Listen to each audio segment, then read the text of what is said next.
Alright, so I got shared this video by a guy on my Discord called Slit518. Anyway. So this is a video by a YouTube channel or lady called Lady Decade. It is titled Fatal Fury City of the Wolves just totally humiliated Mortal Kombat 1. So yeah, let's check this out. Fatal Fury City of the Wolves makes Mortal Kombat 1 look utterly pathetic. After 26 years in slumber, Fatal Fury comes back doing everything better than Mortal Kombat. A series that just won't die, no matter how hard at points we just wish it would. City of the... Well, I mean, look, I think... Here's my take, right? I want Mortal Kombat 1 to die out because then it's over, right? We can move past Mortal Kombat 1 and hopefully get back to something resembling Mortal Kombat again, whether it be them bringing back the old games or them having a good hard look at what they've been making and go, you know what, maybe we should give the actual fans of Mortal Kombat something they actually want. Because you got to remember that outside of, like, say, the competitive scene, which is a tiny sliver of the community, there is a massive fan base, right? And I know, because I'm thinking exactly what I'm thinking with this tweet that Ed Boon just tweeted out in the last day, showcasing MK still being played in the top charts, but that doesn't mean to say that the quality is the greatest, right? They might be playing MK because they're MK fans and it's the only one to play, right? The Wolves is fast, gorgeous, and surprisingly respectful to its legacy. IGN even called it a triumphant revival, and for once, they're right. The game doesn't... This is thirst trapping, isn't it?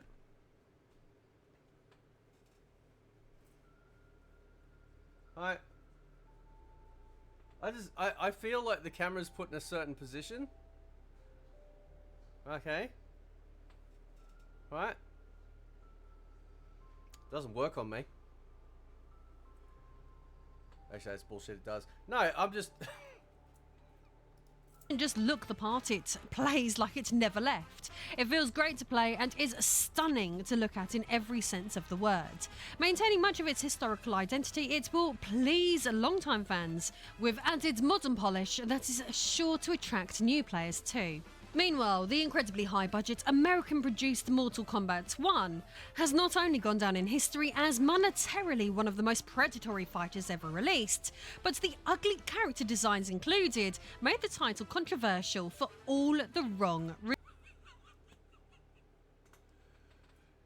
So, just so we're clear, right, certain people, and this, no disrespect, I love Britain.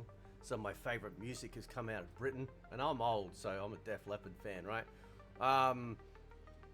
But it's kind of funny that as soon as she says ugly characters, what's the first character we're looking at is Cyrax. Now this is a woman saying this. This is a woman saying this, not me, right? Who may or may not identify as a woman occasionally, depending on the mood. Just kidding, right? This is a woman saying it. Woman. Right? And some of her brethren took great... They took great pains to be royally upset with me because I was saying the same thing and now she's saying it, right? She's a woman, but they're not going to come after her because she's a woman, right? And you can't sort of essentially call a woman sexist in this climate, right? But shout out to her for actually saying the truth. Reasons. So, taking the existence of both of these franchises into account, how did a supposedly dead Japanese fighting game manage to waltz back in and humiliate the West's biggest fighting game series of all time? And, more importantly, why does it matter? Let's talk about it. I am Lady Decade. Hit that subscribe button as it's time to talk about Fatal Fury.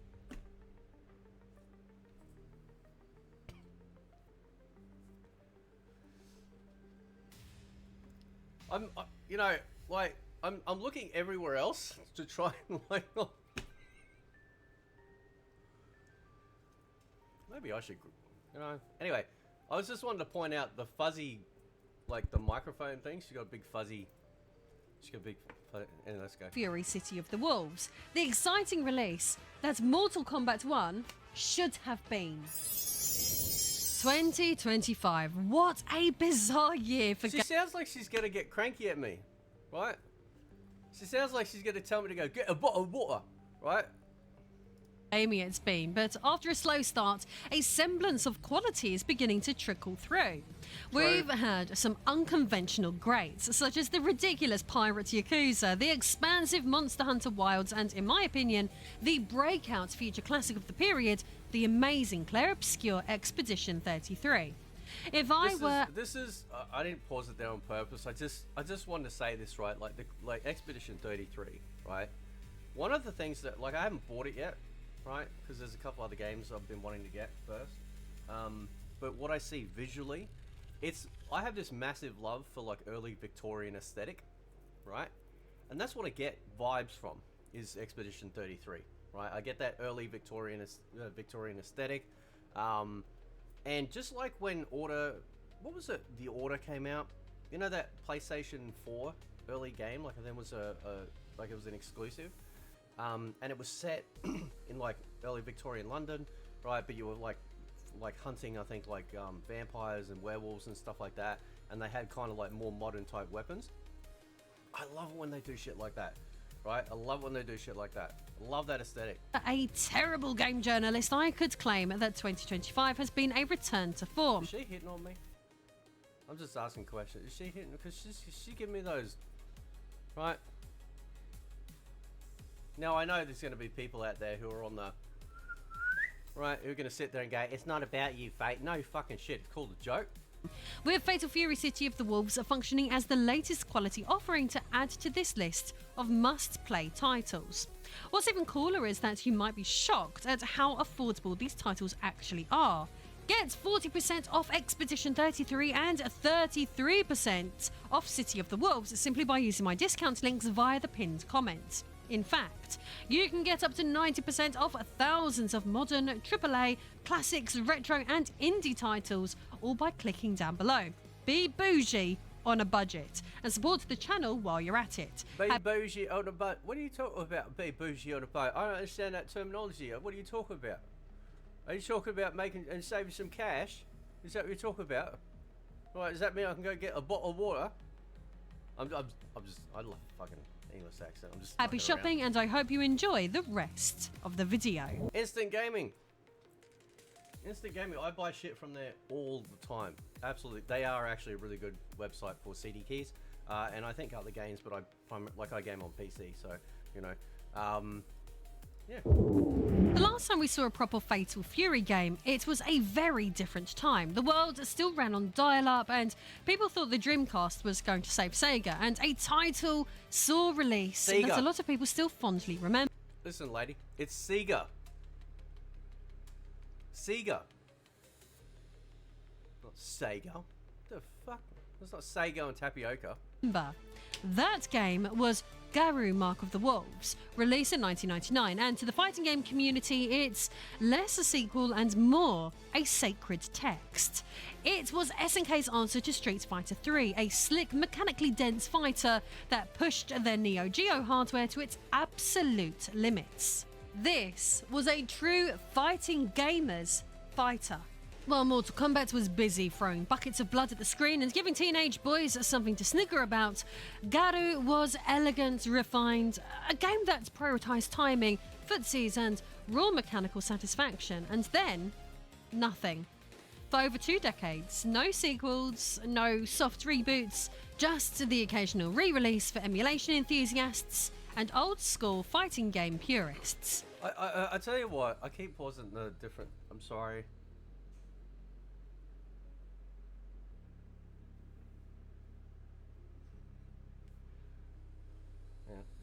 So, to talk about... SNK, right, has some of the best fighting games ever made, right? It's just that the younger generation don't really know about it, but those of us that grew up playing fighting games all the way back from when they first started, right, they have always had a really strong lineup of fighters.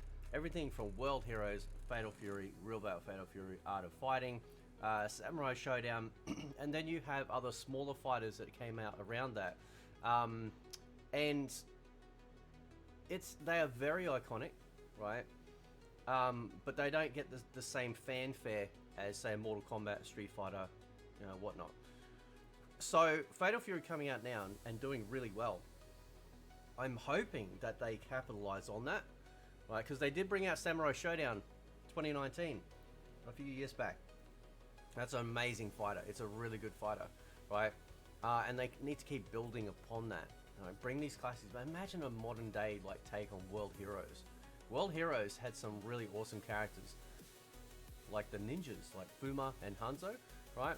And you also had death battle arenas, right? So you'd have a standard arena, but then you have that other one, so that the rings, the ring around the fighting, the boxing event might be on fire. You might have spikes on the sides of the walls you can knock them into, shit like that. There was actually SNK, because you mentioned about the last game that they did, pushing the hardware to the limit. But SNK used to try out a lot of different things and experiment with a lot of different types of mechanics in each of their games, and they pretty much worked. They were pretty good. The lane change that we get in Fatal Fury games, that sort of thing. It's pretty good. But somehow City of the Wolves picks up exactly where Garou left off. And rather than chasing trends, it builds upon what made the original great. It's a kind of revival that feels earned, not just slapped together to tick a box and fill a fiscal quarter. From the moment you press start, City of the Wolves makes it obvious that SNK actually likes fighting games, and more importantly, the people who play them. The controls are tight, the visuals are glorious, and the fights are about spacing, timing and pressure rather than memorising some 32-hit combo flowcharts. And the new reps... There's a woman after my own heart. You hear that, boys? Right? This chick is literally saying all the shit that we've been saying over here as well. It's great. It's amazing to see, right? So please go check out this video after we're done. But this is exactly what we're talking about here, right? System adds a layer of risk, reward, tension, letting you string together enhanced specials, cancels and powerful finishes, but overuse it and you'll overheat, leaving yourself wide open. It's the kind of mechanic that encourages creativity, not just repetition. No brain dead auto combos here. If you're mashing, you're losing. And with mechanics like just defense rewarding precise timing, this is a game that wants you switched on, not just along for the ride. And in a shocking twist for a modern release, SNK actually bothered to make the thing fun before worrying about the shopfront. I know, right? A fighting game that prioritizes gameplay over microtransactions. What year is this? 2002? Colour customization is free, the base roster is generous, Season 1 DLC was included in the special edition, and unlike Mortal Kombat 1, you're not being charged £4.99 just to unlock a blue version of someone's trousers. City of the Wolves gives you a full colour edit mode out of the box, something that would have been a reward in 2004, but now feels like a miracle. It's personalisation without the price tag. No fake currencies, no rotating store tab, just pick your colours and get on with your life. But most of all, this game just feels good to play. It's not chasing cinematic fluff or trying to impress some exec who's never held a fight stick. It's a proper, honest-to-God fighting game. And if you do want something to chew on solo, there's Episodes of Southtown, a surprisingly solid single-player mode with light RPG elements that adds flavour without pretending it's a Netflix series. It's not trying to win awards for storytelling, it's just there to give you more game for your money. And that alone puts it miles ahead of Mortal Kombat 1. Mortal Kombat 1 instead... Yeah, Episodes of Southtown is actually quite good. You could consider it a bit of a grind because every single character has, so you can't sort of swap characters, midway through. Because basically Episodes of Southtown is each character's essential story, if you will, right? And the rewards aren't fantastic. You might unlock a couple of extra patterns and whatnot. That's kind of good in a way too, because then you can just kind of chill and just relax and just play through and just take your time with it. It doesn't feel like, oh, I've got to get this thing at the end, otherwise I feel like my entire gameplay is restricted or not as fun because everyone else is playing with it and I don't have it. It's just fucking patterns, right? And that's it. I don't know if there's any colors, but yeah, like, and it's so that's good, right? It gives you Invasion Mode, a bloated, grind-heavy chore that feels like it was cooked up by a live service committee rather than anyone who understands fun. True. In contrast, episodes of Southtown in Fatal Fury, City of the Wolves actually respects your time. You boot it up, you fight, and you have a good time. No battle passes, no rotating item shops, no pressure to log in daily, just pure gameplay exactly as it should be. Now contrast that with Mortal Kombat 1, a game that feels less like a love letter to the series and more like a quarterly shareholder reporting cosplay. On paper, the reboot had potential, a new timeline, new mechanics, and a chance to strip things back to what made Mortal Kombat exciting in the first place, but instead, we got something very disappointing. Mortal Kombat 1 launched at a whopping 70 quid, immediately tanked in price once everyone realised what it was, and then still had the audacity to charge extra for seasonal fatalities. Imagine buying a fighting game at full price and then being asked to pay $10 to watch your character chuck a pumpkin. That's not gaming, that's a haunted Etsy shop. Mechanically, it's not awful, but that's the problem. It's not anything. The new cameo fighter system was a gimmick rather than a meaningful evolution. It's flash without function, the kind of thing that demos well on a showroom floor but doesn't hold up in competitive play. The franchise...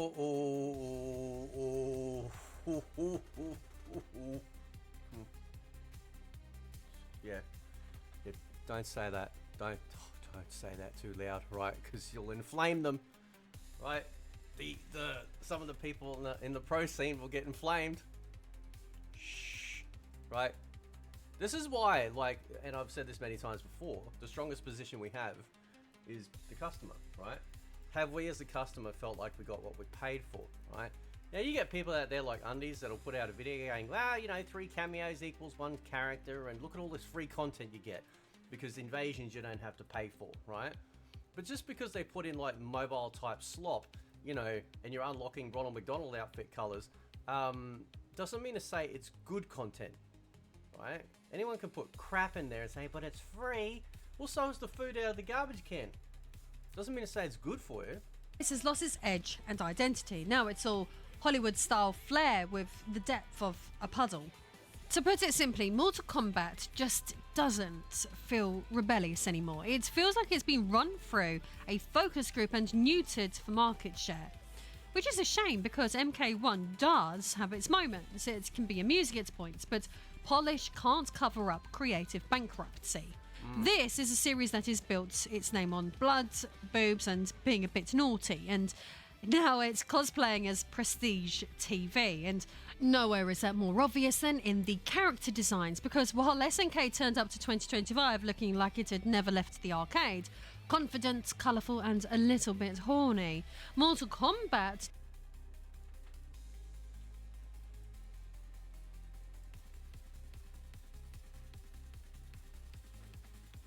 It's true, right? And you know what? There's nothing wrong with it, okay? Listen, I don't think most people are going to be sitting there rubbing one out as soon as Mai appears on screen, right? This is all just sort of like, it's like, you know, visual pleasure, if you will, right? You're looking at something going, right? As is life, right? If you're walking down the street and you see an attractive woman, it doesn't matter whether she's got like a hoo-hoo's out or not. You're going to look, because this is how we're designed. It doesn't mean to say that you're some pervert or anything like that. Now, I've been accused of being a misogynist and a sexist because I've sat there and said, well, these bitches are ugly. And they are, right?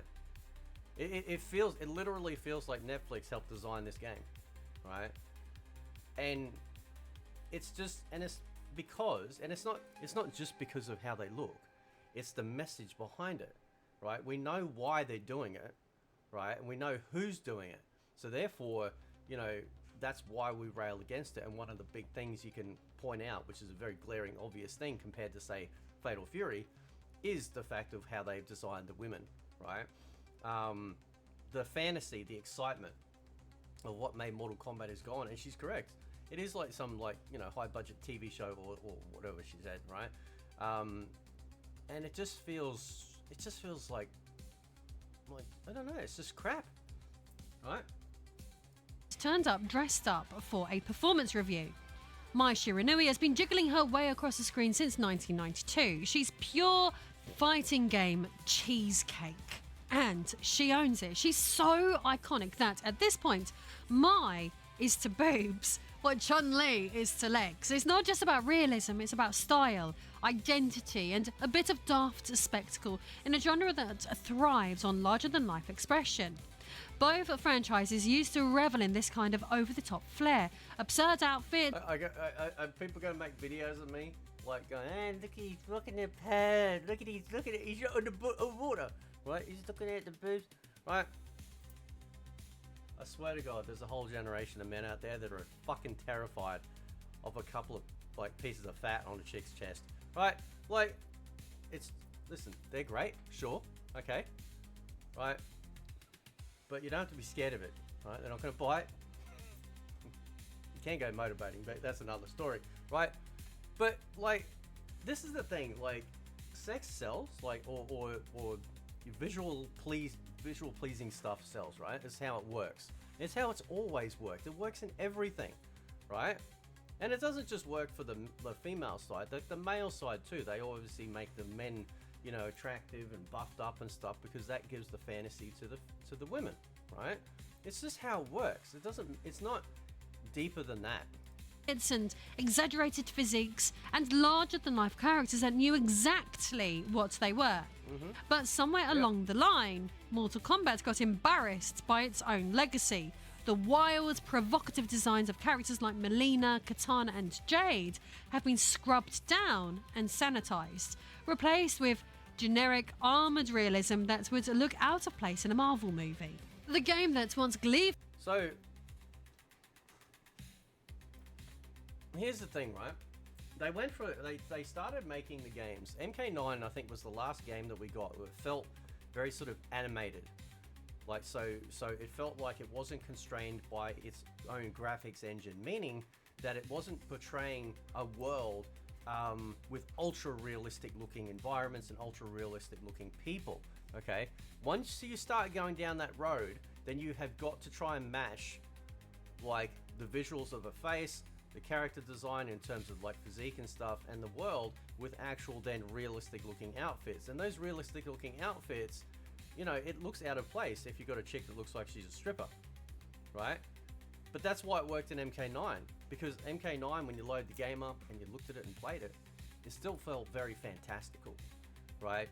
And it felt like this fantasy game you're playing, and you know, you could tell that it wasn't ultra realistic graphics, right? And that's what made it really good, right? And they could get away with some of the fantastical environments and outfits and things like that. But she's 100% right. Again, something that I've been saying a long time too. They're terrified of this. They're scared, and that's what happens when you hire certain individuals, or you listen to like 5 weirdos on Twitter and go, oh, well, they must be the only ones that know about, you know, like they're the entire voice of the world, and it's simply not the case, right? Because Fatal Fury's proving that, like disproving that. Right, you got like B Jenna, and you got Mai and other characters in there that are, you know, rather attractive, lady-wise, and the world isn't falling apart.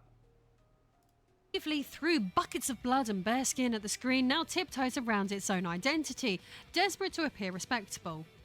Well, so it only appears respectable in the visual, like basically how attractive the women are, right? Because they went worse. Like she mentioned something earlier about like throwing a pumpkin and watching it, right? That's what fatalities and finishing moves are. There's no skill involved anymore. You don't have that tiny window to try and get in the input, and then the fatality or the finishing move would go so fast. It almost felt like you were activating a skill. Now, you have this big window to be able to do the input, then you activate it, and then you just sit back, go make a sandwich, get a bottle of water, come back, and the thing's still fucking going. It's a cutscene. They're just cutscenes now, right? There's nothing about them that make it feel like it's this, you know, intricate part of the gameplay anymore. Meanwhile, Fatal Fury never flinched. Mai's still out here bouncing into battle like it's 1992, unashamed and unforgettable. A reminder that fighting games should be bold, not beige. It's like NetherRealm has spent the post-2020 Me Too era nervously watching its back, terrified of offending anyone, dressing its women like they're attending a workplace harassment seminar, instead of entering a crude, hilariously unrealistic, over-the-top, blood-soaked tournament. And the result is a franchise that used to be punk rock and now feels like it's been neutered to not offend any shareholders. What a complete joke. The result is a game that looks polished but feels hollow, cleansed of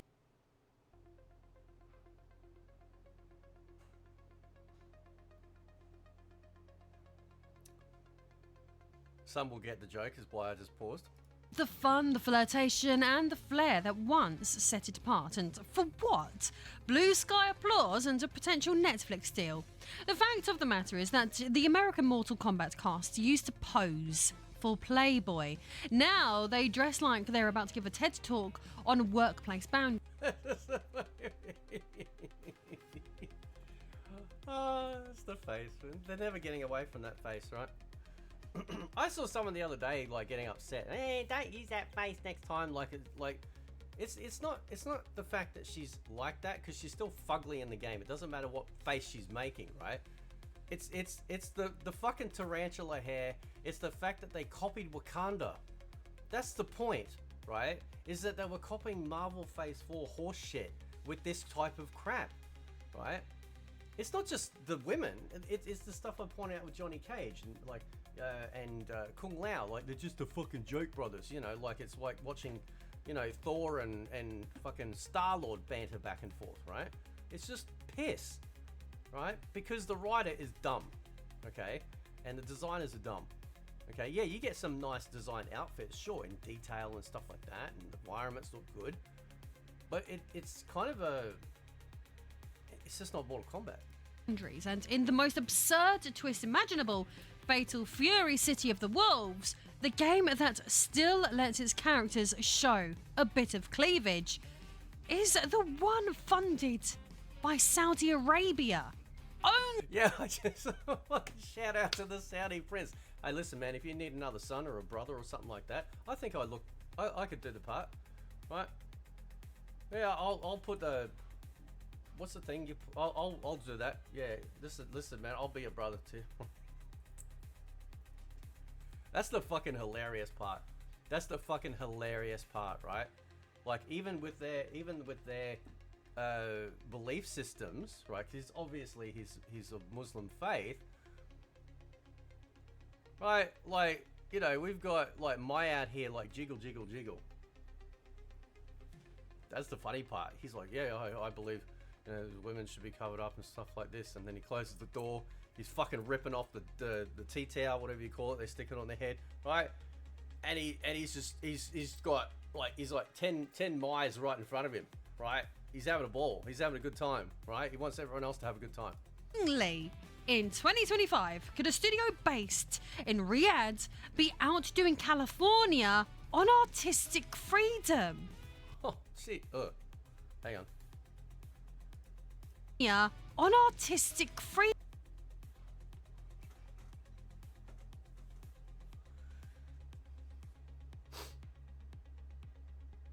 Has anyone been motorboating before? Freedom. It's like the West got so paralysed by post-2020 HR panic that it forgot how to have fun or style. Think about it. Saudi Arabia, a country long known for moral conservatism and modesty laws, is now backing the game that actually lets its characters look sexy. While in California, the birthplace of free love and flower power and bikini-clad roller skaters, is too scared to show a bit of shoulder in case someone writes a think piece. I just wanted to check something because there was something in the sand. Yeah, see the sand over here, like in the footprints and stuff like that. Maybe there's something in the background. Yeah, I was just. The birthplace of free love and flower power and bikini-clad roller skaters is too scared to show a bit of shoulder in case someone writes a think piece. That is true, actually. And by the way, right, like, she knows exactly what she's doing with this video too. Let's not get it twisted, right? She's selling it, right? Because this is how it used to be. Nobody gave a fuck. Look up old... Okay, everyone, after this video, look up old video game ads, right?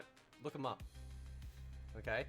And you'll see, like, they held nothing back. There was, like, some of that shit was, like, almost criminal, right? But nobody gave a fuck, right? Because gaming was edgy, right? Gaming was like, you know, people used to get vilified playing games, you fucking nerd, right? And now, gaming got to a point where it was starting to become really edgy and it was, like, cool and, you know, punk rock, essentially. And then, yeah, they became scared of their own shadow. Something has gone very, very wrong in the United States. On the subject of characters and character design, as sublime as City of the Wolves... Well, and to be fair, and to the UK, right? Isn't it funny how, just as a quick comparison, you know who I'm talking about, right? This lady who also lives in the UK certainly doesn't act like a giant vagina, and she has one, right? Hey, I can't assume, I'm assuming, right? And certain other people in the community of the schlong variety fucking act like giant twats over criticism and opinions on boobs. Isn't that amazing, right? Is I do have to address the elephant in the room.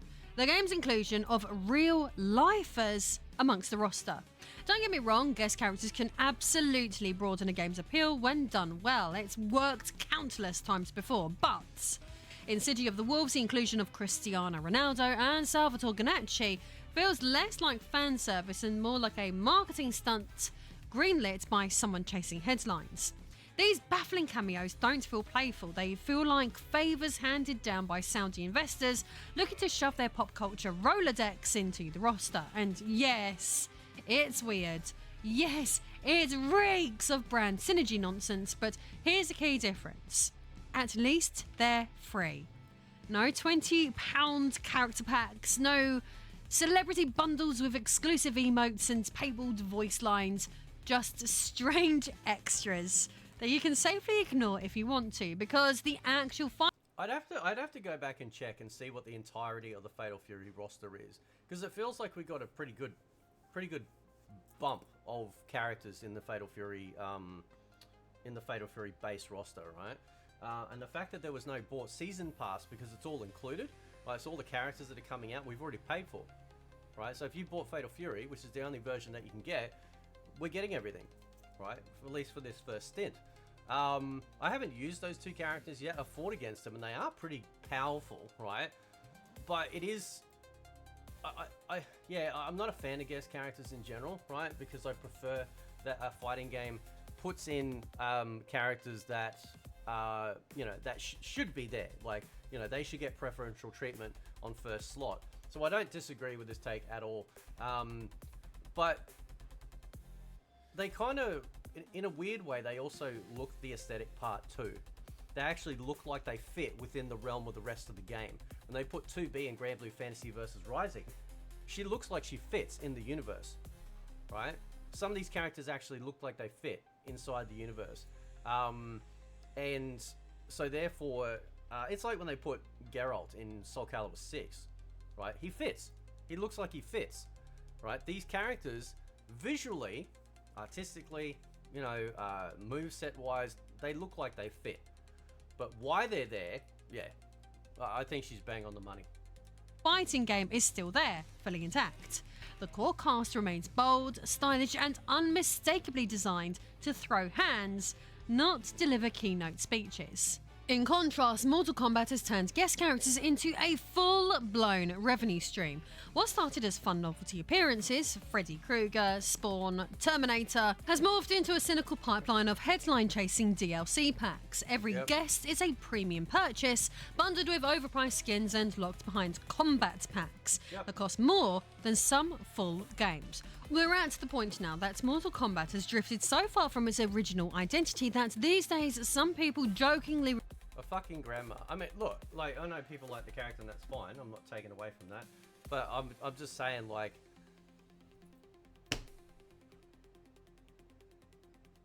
Wasn't that chick in Beverly Hillbillies? Right? Wasn't she the grandma? Right? We refer to it as Smash Brothers, but for dads. When all is said and done though, at their core, Fatal Fury City of the Wolves and Mortal Kombat 1 don't just look different, they represent clashing ideologies. Yeah. SNK clearly approached City of the Wolves with a simple question: what would make this fun? The mechanics are rich, the visuals are bold, the price is reasonable, and yes, there is fan service, but it's sincere, not sleazy. It's confident and not cowardly. You can tell it was made by people who actually like video games. It feels like the game was made by people who actually understand and respect their audience. But Mortal Kombat 1, by contrast, feels like it was assembled in a risk-adverse product meeting, with every design choice reeking of market research, and the shop is... Lady, have you ever watched the Combat Cast?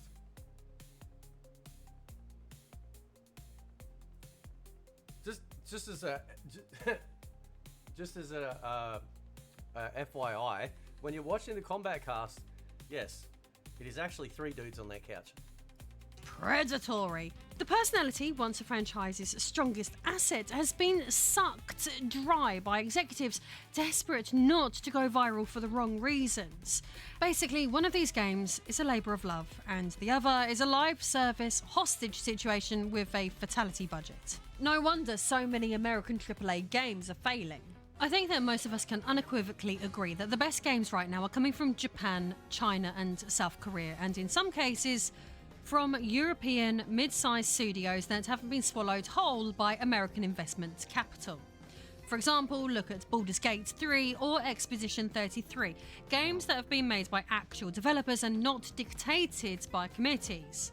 From SNK to Sandful Interactive, 2025's most exciting releases aren't coming from studios with US shareholders breathing down their necks, whispering about brand image, ESG metrics, and ideological alignment.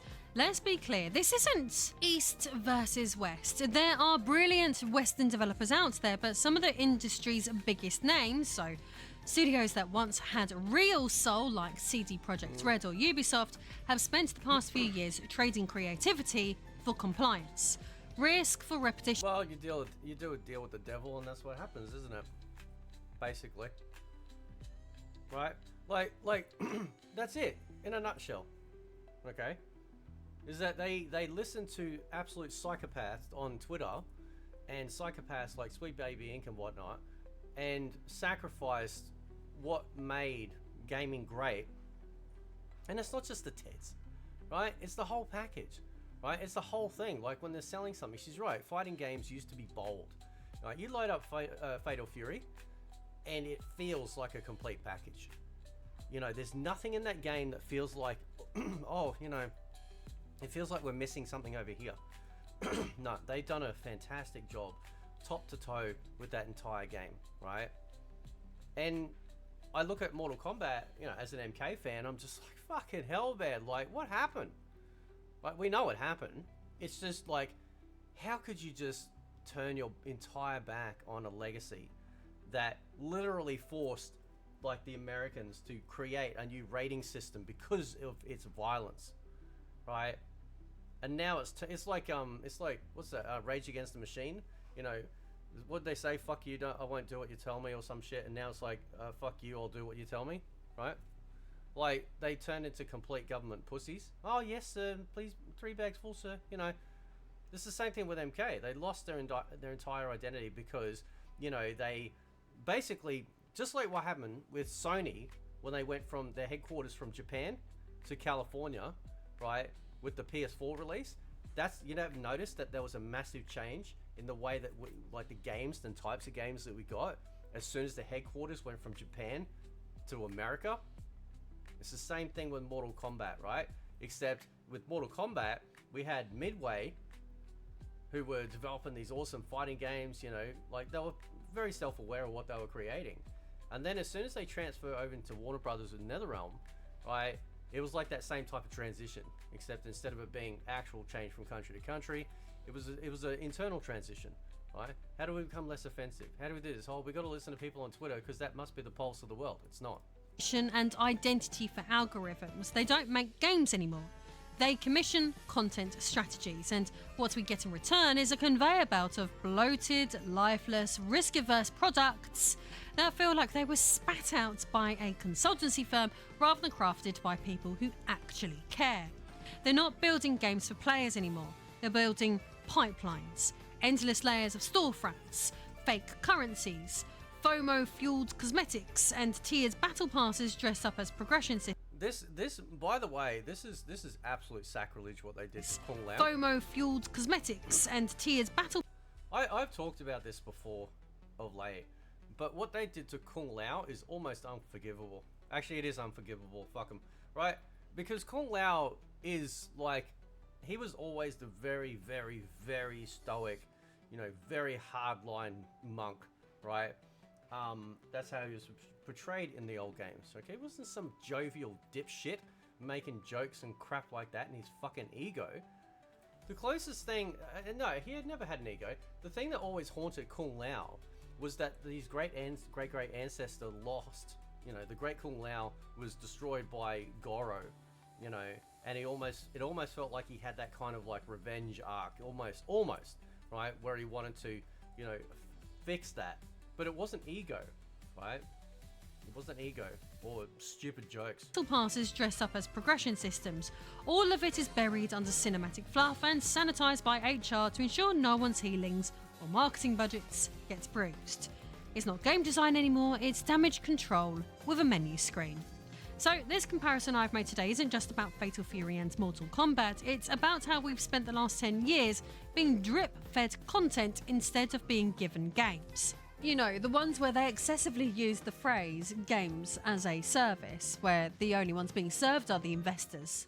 So when something like City of the Wolves turns up, polished, complete and clearly made with love, it doesn't just feel good, it feels like a small act of rebellion, a reminder that games used to be fun first, not a sales funnel wrapped in cutscenes.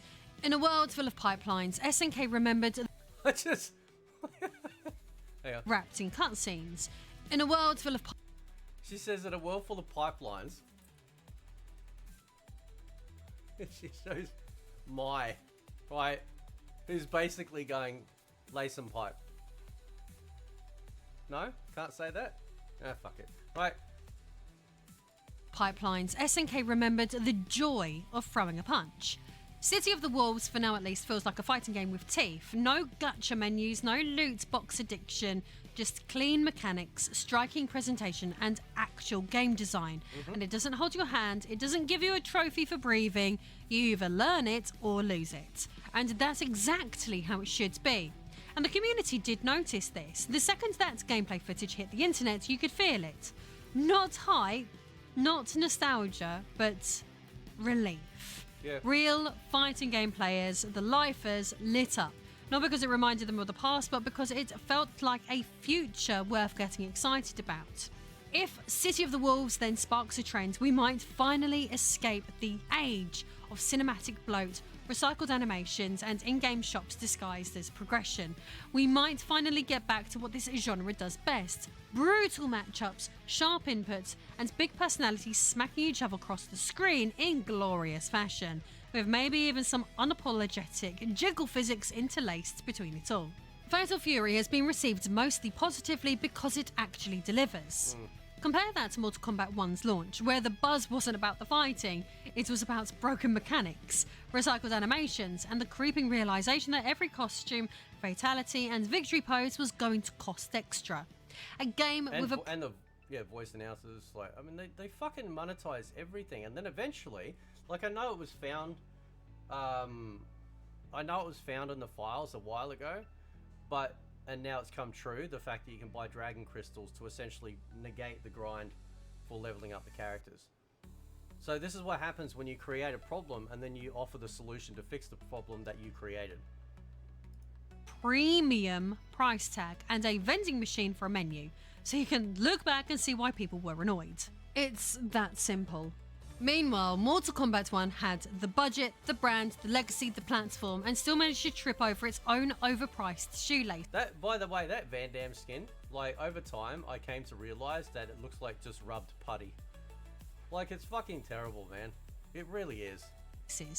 One game remembered how to fight, whilst the other one forgot to pick up the gloves in the first place. That's why in 2025 Fatal Fury is the real comeback story, and By the way, don't... Mortal Kombat is the cautionary tale. And if you actually want to play these kinds of games that... Don't ever let anyone gaslight you into thinking that the only thing that matters is the gameplay. Yes, gameplay is important, but it's the rest of it, around it, right? I don't know how to use an example without sounding crass, because I'm just a dirty old fucking man. But like, it's like, how do I put this eloquently? All right. When you're wanting to have sex with a woman, right, what's the ultimate goal here?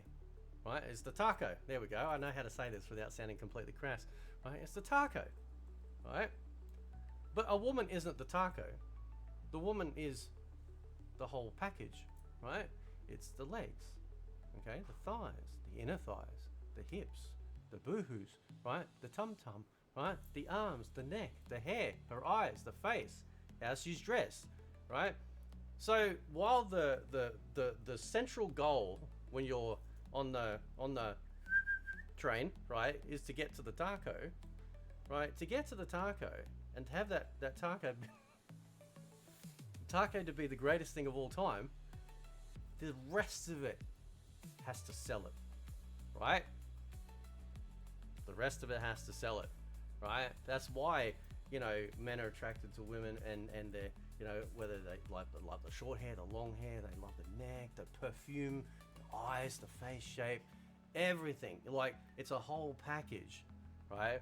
And that whole package has to sell, okay? Because if it doesn't, and I can prove this, right? Because you go down to 7-Eleven and some fucking cracked out, you know, skank out the back near the dumpster, right? Well, she got a taco too, but nobody wants it, do they? Right? You know why? Right? Because the wreck of the package is spoiled. Okay? Like, does that make sense? It's not making sense. I don't give a fuck, right? Respect you. Don't forget you can grab Fatal Fury City of the Wolves using my link for 33% cheaper than elsewhere. Or if you want to play Expedition 33, a turn-based... By the way, nobody knows this, right? I've had an affiliate link with Instant Gaming for years, right? I remember when I set up my my review channel a long time ago, I actually, on Instant Gaming's website, you can actually set up, like, to apply to become an affiliate or whatever, right? And I just never used it, right? So, and it just reminded me because, like, she's doing it, and I think Instant Gaming's based in the UK. I think they're based over there, right? But yeah, I've had it for fucking ever. I just never used it. Maybe I should post it if people are interested in having, like, cheaper games. But yeah, I just never used it. But it reminded me in this chat. RPG I had similar praise for. I can get you that with 40% off too. City of the Wolves is great. No overpriced fatalities, just a proper fighting game from a company that actually seems to like its audience. So please give it a go. Or if you want to support my work on a more personal level, you can access my behind the scenes cosplay library by heading over to my Patreon. So thank you for watching, and I'll see you next time.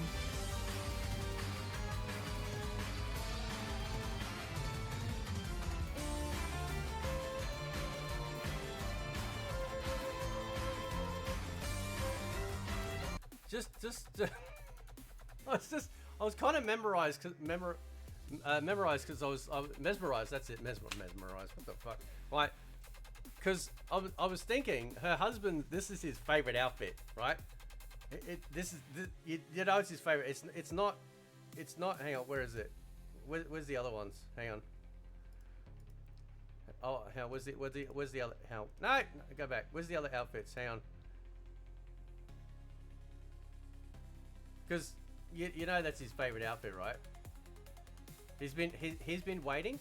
Hell, man, he probably bought a Fatal Fury because he knew that she cosplayed for it. And he's like, right? Yeah, maybe that one. Maybe that one. Definitely not that one. That the fuck. I just realized what she's got.